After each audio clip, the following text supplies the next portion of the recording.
तैयार हो जाइए खुशबू के एक नए सफर के लिए। पेश है दारुल फलाह के नजदीक जैद परफ्यूम्स, जहां हर खुशबू आपकी शख्सियत को एक नया अंदाज देती है।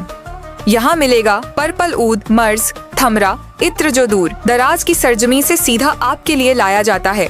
साथ ही कन्नौज का प्योर इत्र, रूह ए खस और शमामा, imported perfume Lattafa, Ahmed Al Maghribi, Ajmal, Rehab, Rasasi, famous perfume, CK1, Davidoff, cool water, Ferrari red and black, बिन शेक बॉडी स्प्रे जो पूरे दिन फ्रेशनेस बनाए रखे, और प्रीमियम बखूर और बखुरदानी जिसकी खुशबू से आपका घर महक उठे। चाहे आपकी पसंद सॉफ्टनेस हो या दमदार, जैद परफ्यूम्स हर रूह, हर अंदाज और हर मौके के लिए खास खुशबू लेकर हाजिर है। जो शरद पवार को थे विधायक जितेंद्र अवार्ड की तरफ से चुनाव लड़ने वाले थे, लेकिन ऐसा क्या हुआ कि आप जो है आज नजीब मुल्ला के साथ शामिल हो गए? टिकट नहीं मिल रहा था, वहाँ से क्या हुआ? नहीं, आप लोग जानते हैं कि पिछले में 2012 से राष्ट्रवादी कांग्रेस SP से जुड़ा था, और टिकट का जो मामला है ये तो कल मुझे पता चला कि मेरा टिकट नहीं है। जब मुझे 5 बजे पता चला कि मेरा टिकट नहीं होने वाला है, उस वक्त मैंने खुद शानू पठान को बुलाया और उससे कहा कि भाई मेरा टिकट है या नहीं, अगर तू साथ में है या नहीं। और फिर उसने कबूल किया कि भाई मैं तुमको एक भी टिकट नहीं दूंगा। तो मैंने उनसे यही कहा कि अगर फाइनल कर देता है कि भाई मैं उससे खुश हूँ कि तुम हाँ बोलो या ना बोलो, कि मुझे गुमराह यानी साइलेंट मत रखो, इस चीज़ को ओपन कर दो। फिर उन्होंने कल ओपन किया।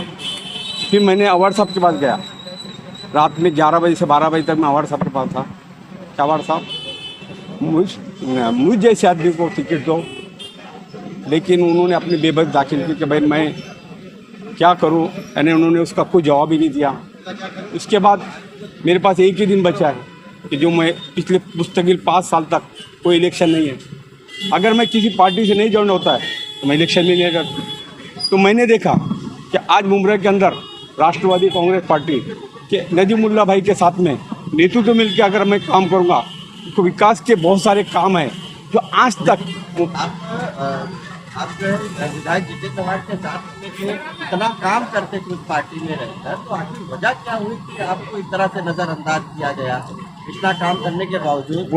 वही मैं ये समझ में नहीं आया कि मैंने ग्राउंड लेवल पे इतना काम किया हूँ, आवाम के बीच में रहा हूँ और हमेशा आवाम के बीच में, हमेशा सुख दुख में हमेशा काम रहा हूँ, लेकिन मुझे भी ये समझ में नहीं आता है कौन सी ऐसी चीज़ उनके अंदर है कि जो मुझे टिकट देने से रोक रही थी। ये आज तक मेरे समझ में नहीं आया। क्या कहिए जिस तरह से देखो, जो बेग साहब, मुझे आज खुशी, मुझे खुशी है कि बेग साहब आज हमारे साथ जुड़े।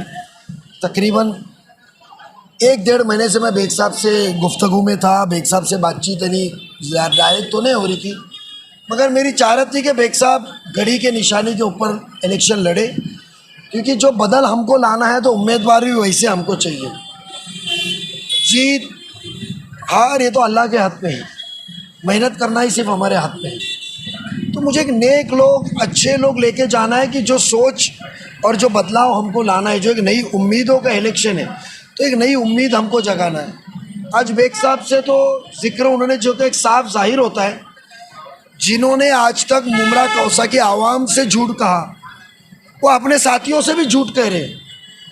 आज एक सीनियर इंसान, परहेजगार, नेक, 5 वक्त नमाजी, पुरखुलूस लोगों की खिदमत करने वाला शख्स, उसको मस्जिद में इमाम लोगों की मस्जिद के मौला इमाम साहब की मदद लेकर सामने वाले से सच उगलाना पड़ रहा है। तो आप आने वाले दिन क्या आवाम को जो वादा करेंगे तो क्या मस्जिद में खड़े रह के मेंबर से बयान करके करेंगे?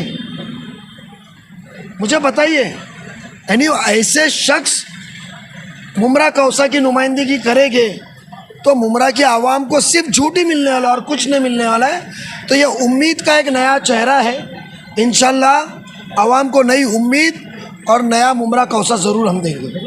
कमिटमेंट नहीं, मैंने कमिटमेंट नहीं। और कैसा है अवार्ड साहब का, वो अवार्ड साहब का टोरेंट का कमिटमेंट, प्लेग्राउंड का कमिटमेंट, स्कूल का कमिटमेंट, हैंगिंग मार्केट का कमिटमेंट, वैसा कमिटमेंट देने का फिरने का कमिट, झूठ, सबको झूठ बोल के रखना।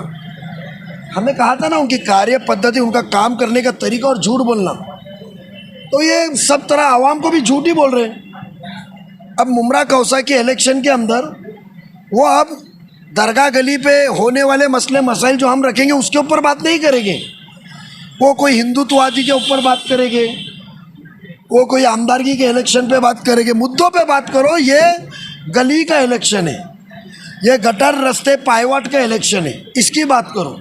अभी आपने बात करते हुए कहा कि जो 32 नंबर में मदारी का नाच चल रहा है, बंदर का नाच चल रहा है, उस बंदर को भगाएंगे। बंदर कौन है? अरे अभी वो 2-3 जने मुझे कहा कि बोलते खाली कोई तो भी गुलांटी मारते रहता है, गुलांटी मारते रहता है, इधर से भाग उधर से भाग, ये गाड़ी पे। तो कह रहा हूँ कि मैं मुमरा कौसा के अंदर ये 32 नंबर प्रभाग में हालत कितनी खराब है। हर बारिश में एक सैलाब के जैसा लोगों के घरों में कीचड़ आता है, दुकानों में कारोबार बिकता है।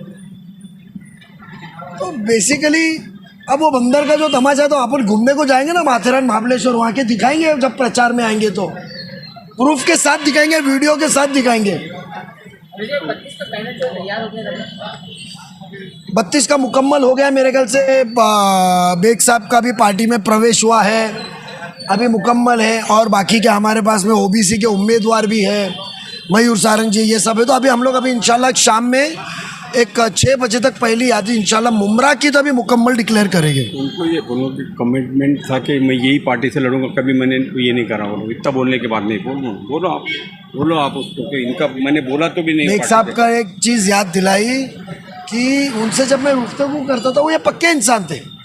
मैं इनको कहता था कि वो टिकट नहीं देंगे, आप हम एक अच्छे लोगों को लेकर चल रहे हैं, नया चेहरा लेकर चल रहे हैं, हमें उधर की जो गंदगी है निकालनी है, जो आवाम को जो मारा पीटा जाता है, पानी के ऊपर दादागिरी की जाती है, लाइट के ऊपर दादागिरी की जाती है, गंदगी जो वहाँ है, हमको निकालने के अच्छे लोग चाहिए। बट बेग साहब बोलते थे मेरा कमिटमेंट है, मैं वहीं रहूँगा, मुझे टिकट मिलने वाली, क्योंकि आवाड़ साहब ने कमिटमेंट दिया है। अब चलो अल्लाह की मसलियत है, उनको हकीकत मालूम पड़ा कि कमिटमेंट देने वाले कौन है और झूठ बोलने वाले। बेग साहब, आप मंच पर जो है रोने क्यों लगे? क्या हुआ? नहीं, रोने की बात जज्बात नहीं, असल में एक आदमी मुस्तकिल एक जज्बात एक विजन आके लेके चलता है तो मैं समाज को बेहतर से बेहतर काम करूँगा। और अगर उसके अंदर कोई रुकावट पैदा करता है, कोई रुकावट पैदा करता है, तो आदमी को दर्द होता है कि हम लोग को जो हमारे रास्ते बंद किए जा रहे हैं, इसलिए एक दर्द है बस, बाकी कुछ भी नहीं। हाँ, जिन्होंने मैंने उनको अपना समझा और मैं ये चाहता था कि मैं उनके साथ ही काम करूँ, मैं अलग से जाना नहीं चाहता था, और मुझे आज भी मंशा नहीं थी। मैंने कल तक अल्लाह गवाह है इस बात का, मेरा कभी मंशा नहीं था मैं अलग रहूँगा। मैं चाहता था कि हम मिल का काम करें, समाज का काम करना है, मिल के काम करना है, एक दूसरे को लेके चल के काम करना है। और मैंने किया पिछले 5 साल तक। सिर्फ उसके मोहब्बत में मैंने वार्ड के अंदर नहीं किया, मैंने दूसरे काम इख्तियार किया, लेकिन वार्ड के अंदर मैंने उसको डिस्टर्ब नहीं किया कि भाई कुछ चीज़ ला के करूँ तो ताकि मेरा साथ वाला नाराज़ हो। मैंने ये सोचा कि भाई लोगों को काम करने के लिए बहुत जगह है, बहुत सारी चीज़ें मैंने दूसरे काम किया। तो मेरा ये मंशा था कि मैं इतना साथ में लेके चलने के बाद भी आखिरी फैसला इस तरीके से मुझे होगा, मुझे यकीन नहीं था।